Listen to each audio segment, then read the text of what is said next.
Howdy y'all, Dean Stilley here from the official home of Unofficial Grateful Dead and Music News, reporting on Shakedown stream. Last night we get Crimson, White, and Indigo. Love this one, 7789.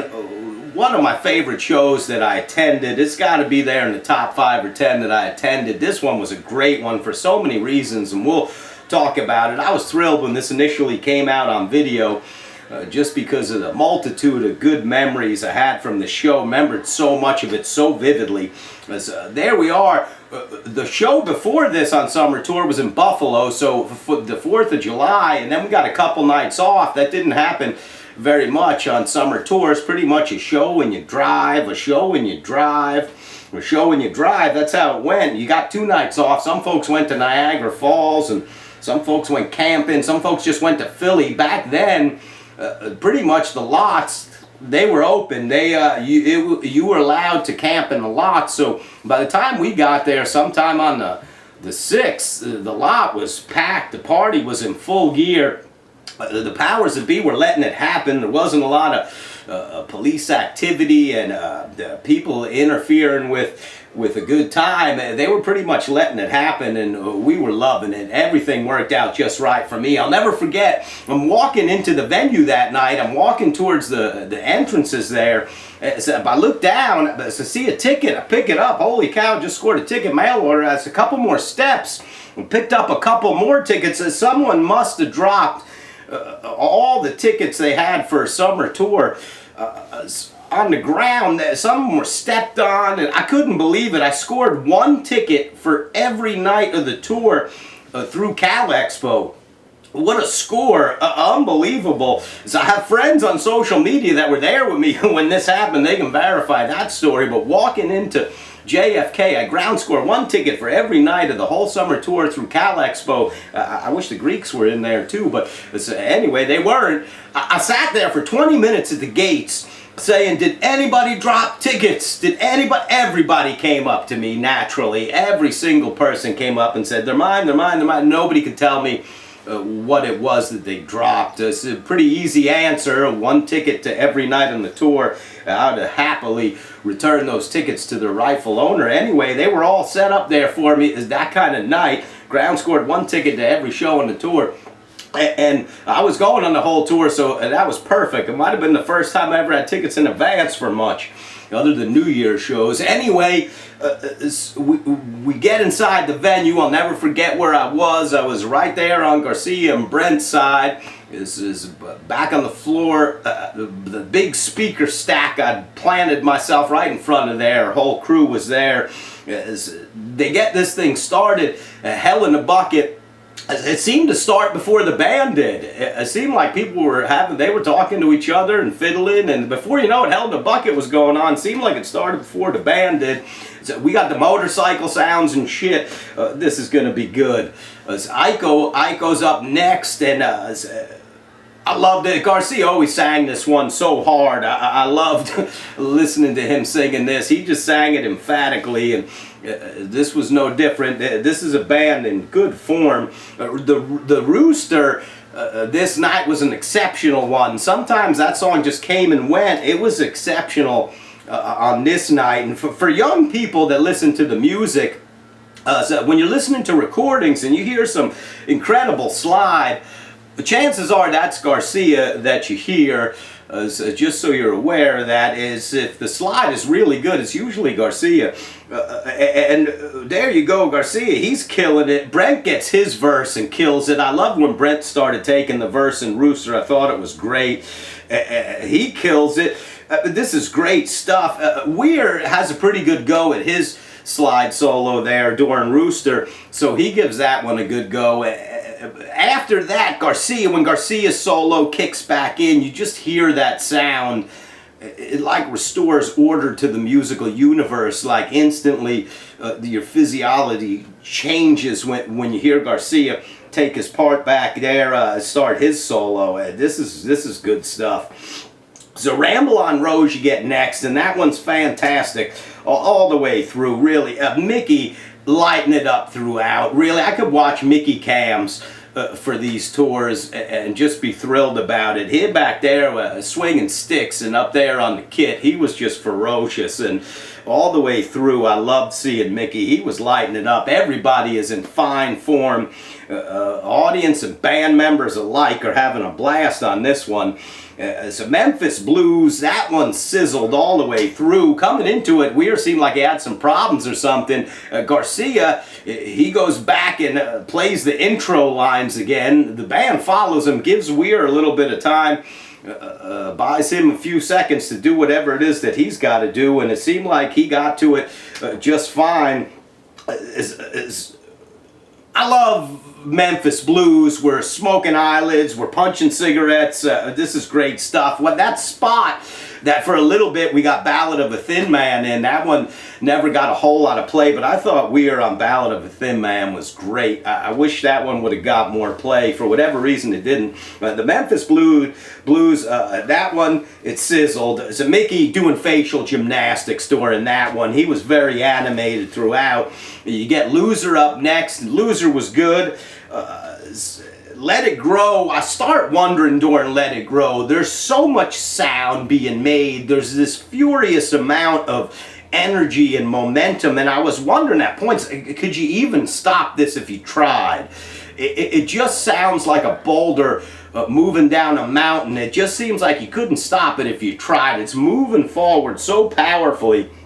It's just incredible, really. This is great stuff. They finished the set. You get the blow away. They show Billy up there jamming. He's flinching like a motherfucker. When he's flinching, you know you're having a good time. So he's up there flinching away during blow away. I remember Brent at the end of this taking his little extended piece that he did. It felt awkward to me. Seemed awkward. Didn't really seem to fit the usual kind of Grateful Dead dynamic or whatnot. So I could be wrong, but anyway, it's awkward at first, and then Brent gets so emotionally connected with it. He takes us all there with him, and that was just great. That's one of the all-time great versions of that song, and it's great to have that one on film like that. Just a fine way to end what was a really fun first set. Great environment, open air stadium, you know, it's everything kind of huge but open. It seemed like that building was way beyond capacity that night. The place was getting ready to be shut down, and it was shut down in fine fashion.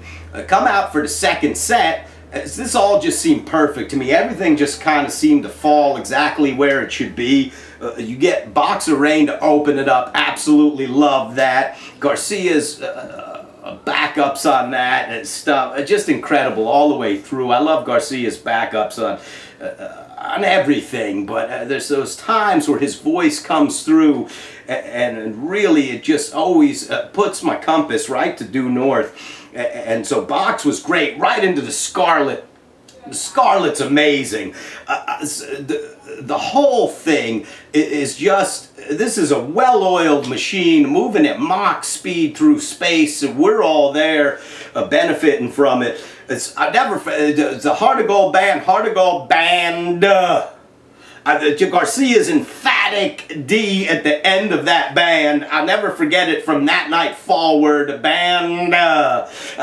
It's one of those little intricacies in a song that stick in your mind forever, sticks in my mind forever, and I'll never forget that one, the transition jam between Scarlet and Fire. I have it memorized.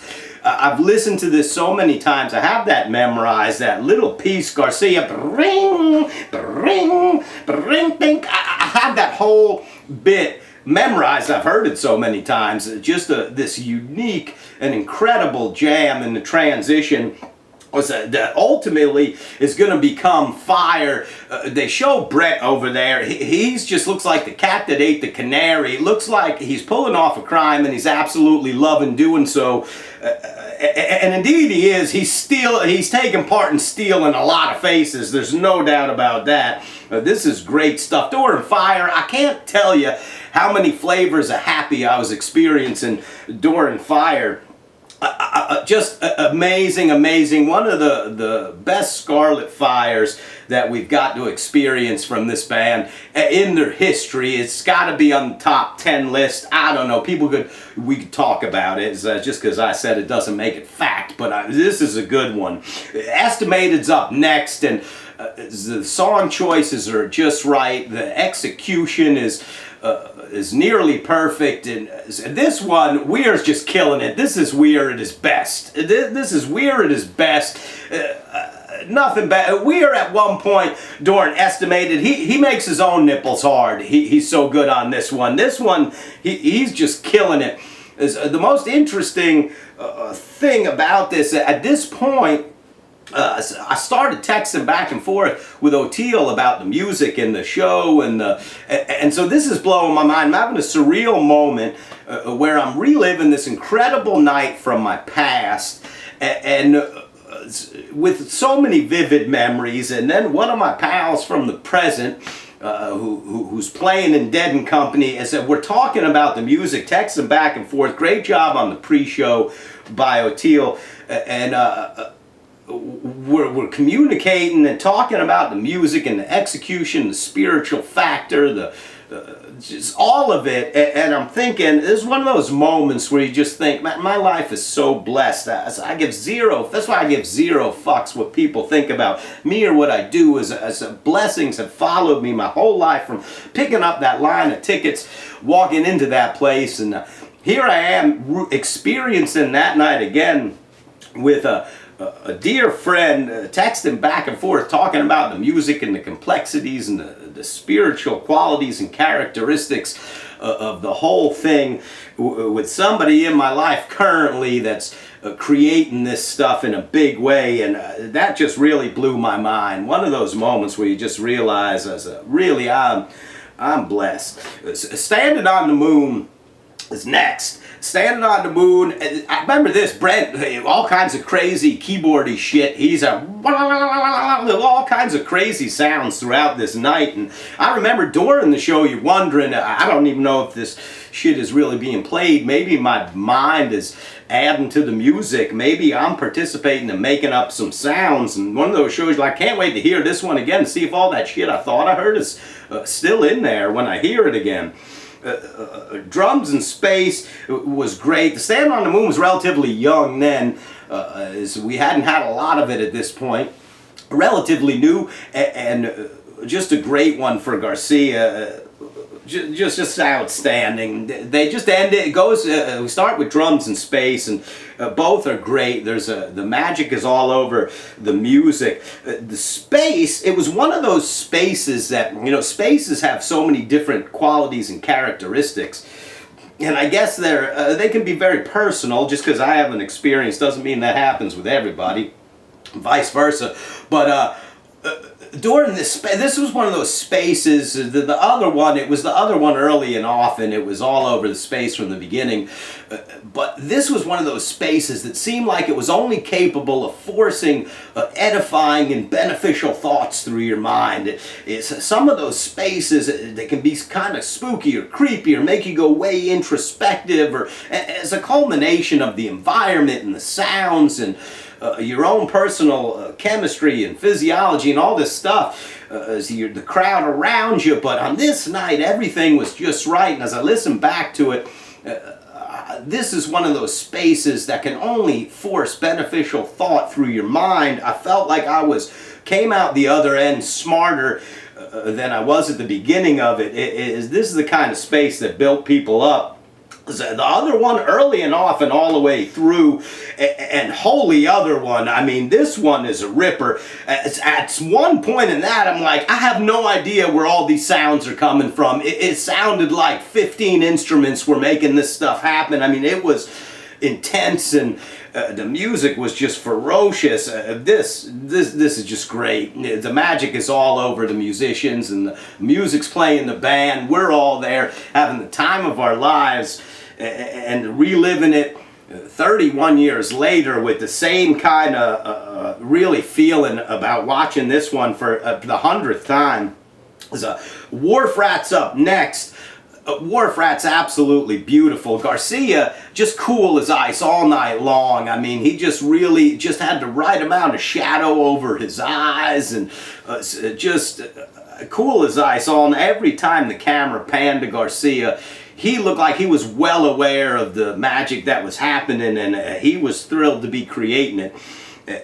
There's one of those jams in the middle of Wharf Rat where you find yourself like, I don't know if I've ever heard Wharf Rat jam this hard in this spot ever. I wonder if I'll remember this later, this moment. Who knows? And you just surrender and you let Wharf Rat be Wharf Rat. And so many different ways. The review from last week, I think, as the Wharf Rat talked about the conviction that was inherent in that song, and this was a night where it was just all euphoric. There didn't seem to be conviction. I recall a feel in the summer of '89 during Wharf Rats. I would sing, I know that the life I'm living so good, and it's funny how I kind of altered that, maybe to frame some of my feelings, or maybe what I hoped or what I thought at the time or whatever, but it was all euphoric on this one. This one, just a different experience. The harmonies,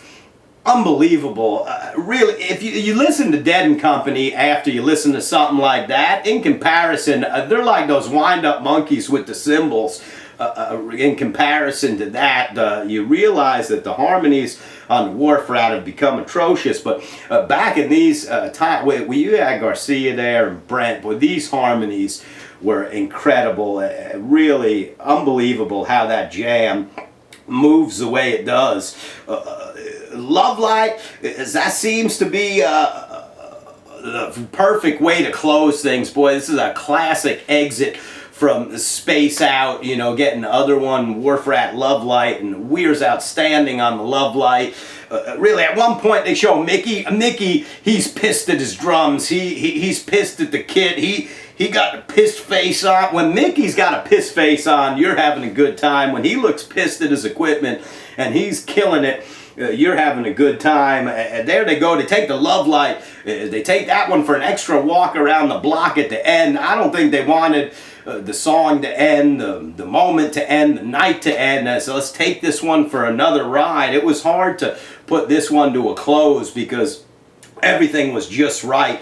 The Encore's knocking, and here, this was an incredible experience for me during knocking. Here I am 31 years later, so watching this in my room here, and I got Garcia. Just it meant more 31 years later than I think it could have meant the night it happened, just with everything going on in our country and the world. And I'm just thinking, Garcia, just come take this badge off of me. I won't wear it anymore.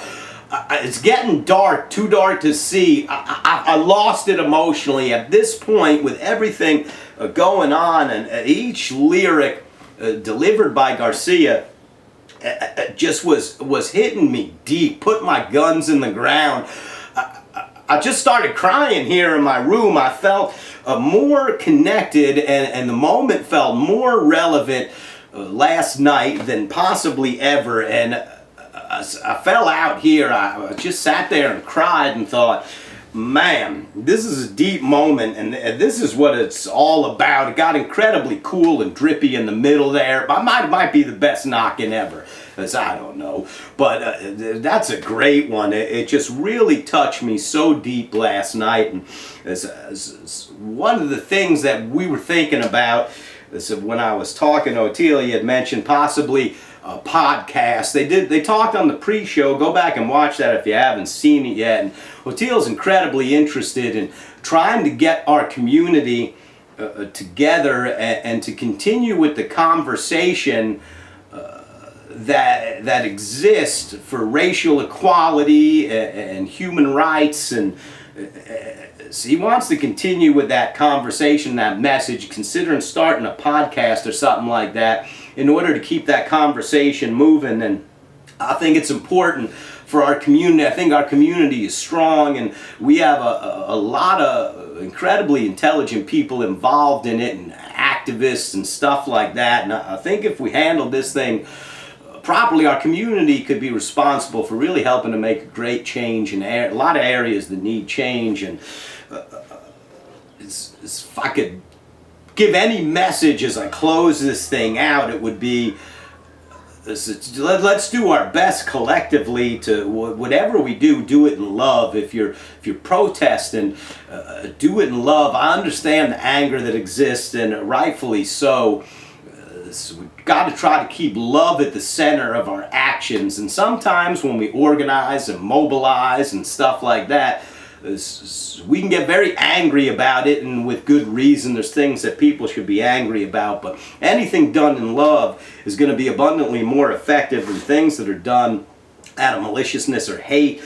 And I'm doing my best to stay focused on love, to visualize love, to send that out throughout our country and the world. And listen, as we know, the box of rain will ease the pain, and love will see you through.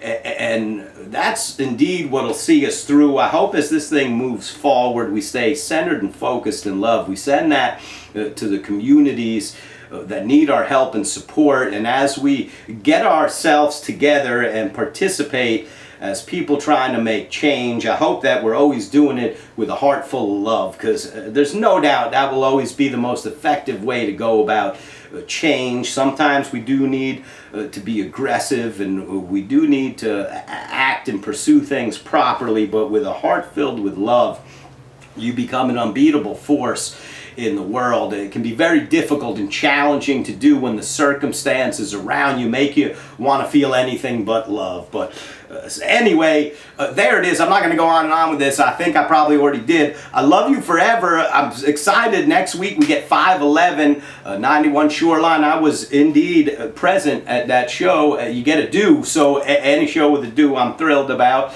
That's going to be a good time. Thanks to the folks in GD Land for putting this thing together. Thanks to you all for tuning in. I love you forever. There's the conversation starter. Have at it. Love you forever.